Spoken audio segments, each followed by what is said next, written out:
So if I say I'm driving 80 miles per hour, that means I'm going to go 80 miles in an hour. No, you are not, because you are driving faster than a mile a minute.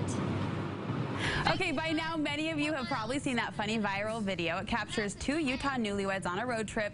And Chelsea here was trying to answer a tricky math question and calculate time versus speed. Her husband pulled out the cell phone camera and was rolling as she tried to sort it out. Kind of entertaining for the rest of us to watch. It was a fun joke when we were all in on the teasing, but you had to wince a little bit if you were watching that. So the question is it okay to tease your spouse or your kids? Is it humorous?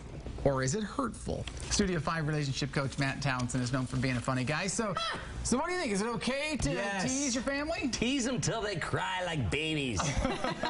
No, you know, it's interesting because when does the tease cross into just abuse, right? Emotional, sucking the life out of me kind of thing. This guy had no clue what he was walking into. Did you notice that? Right. And the more you watch the video, you're like, oh, dude, you're dead. You are so dead. So what would you say? When does it cross?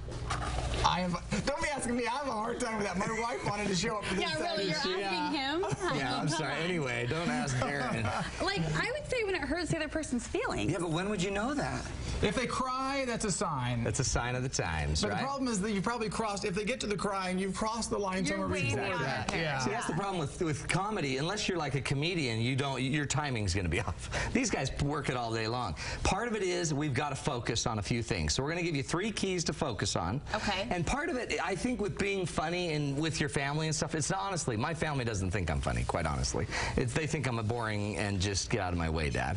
But when we get into this, I want you to start noticing the relationship side of this, because the relationship is what makes you able to say certain things. And I think humor is healing. It's healthy. It increases your immunity in almost every category. It's more unifying when it's done well. In almost every category, it's better for you. But when you blow it, very divisive, okay? So the first rule, focus on the long-term relationships, not just the short-term reaction. Now, remember the whole deal. This guy went, embarrassed his wife, caught her on the speed limit thing. Are we going to show the whole first video? Yeah, so we'll show some of that. So just show some of that as we're going, because as what happened is she just had a simple question, a simple little question, and he humiliated her. Okay, let's listen in. Take me to go 80 miles if I'm traveling 80 miles per hour. You are driving faster than a minute a mile.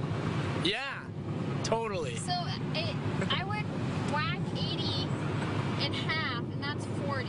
See what that is? So it's not the question that was offensive. He was laughing at her as he was doing it, which honestly in the moment wouldn't have been a big deal either. Right. Then he posted it on YouTube. And 1 million hits later. And 1 million hits later, he's not getting any loving.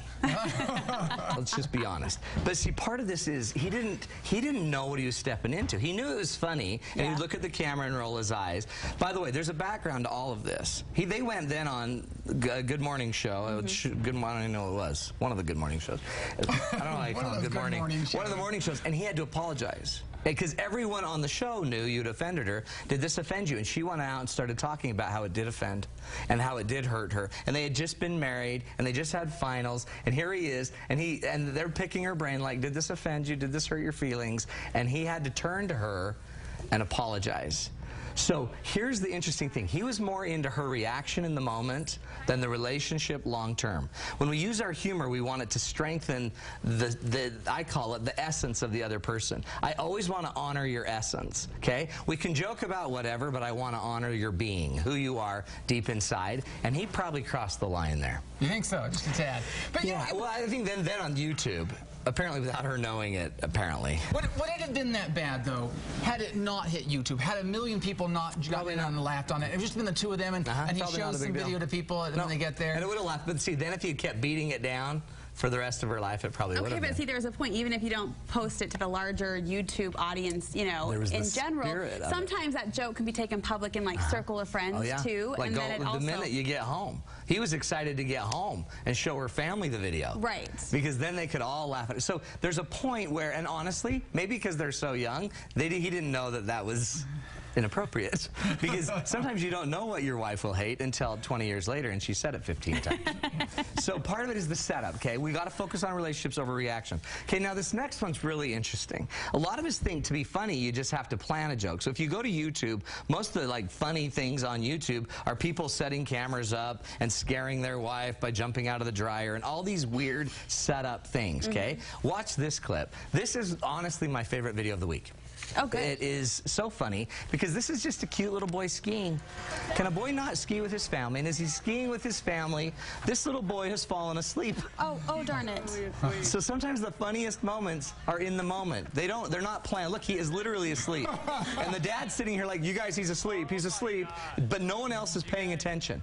No, really, you guys, he's asleep. Now this little girl gets in on the scene and she starts talking to him and looking at him. The dude is completely nine-nine. Now watch the mom. Now the mom's going to get involved. And now the mom on the left is just barely involved. Now watch the poor boy. Now that the mom gets the joke, boom, the poor boy tips over. See, some of the funniest, and the fun, that was sad, because you actually heard his head clunk. But he had a helmet on, so it was safe.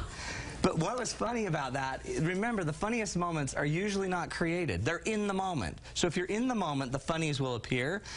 No one can be mad at you for laughing at something in the moment that just happened. Right.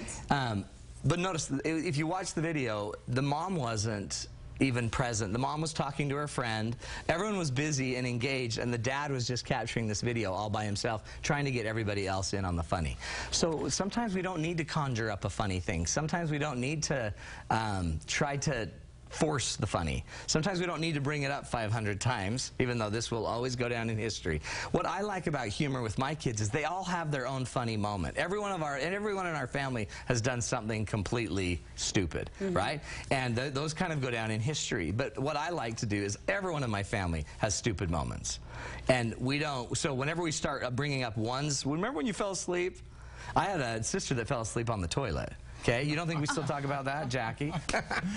Anyway, that was funny. Sorry, Jackie, didn't mean to bring that up there. So the very last rule is one that was more set up, and this is the one that's just pretty popular recently at Easter because of the BYU students. You hear about the BYU students? They play this prank on each other.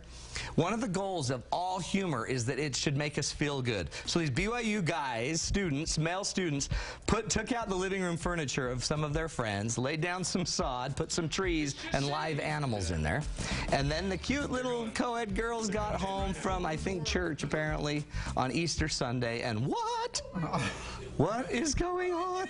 And they start freaking out. Now look how they responded. One by one, they let everyone fall into the joke. The poor guy's dressed up like the Easter Bunny, which is kind of creepy when you think about it.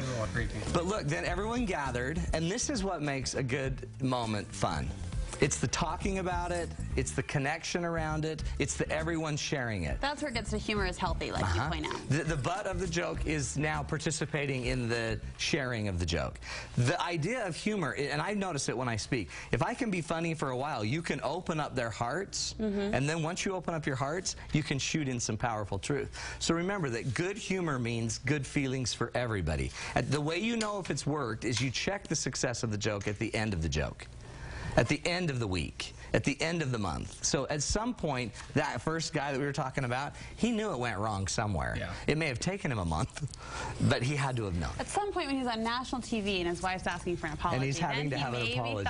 There's a sign, right? Humor should bring us together. Good stuff, Matt. Thank you. Good humor, you have humor, of course. Date night coming up. This Friday night. Date night, April 27th. We're going to help you and your partner create healthy, strong relationships. Go to datenightswithmatt.com. These are the best. They're filling, and you know what's great? We've got a bigger room so more and more people can come. Okay. Bring your friends, bring a gaggle of geese. Because there were, pickets, people that couldn't get in last time. So. And it started a fight, and then it's not fun. And mostly they were geese who were upset. They were geese, weird. So you can bring the geese this time. Bring them. Thanks, Matt. Thanks.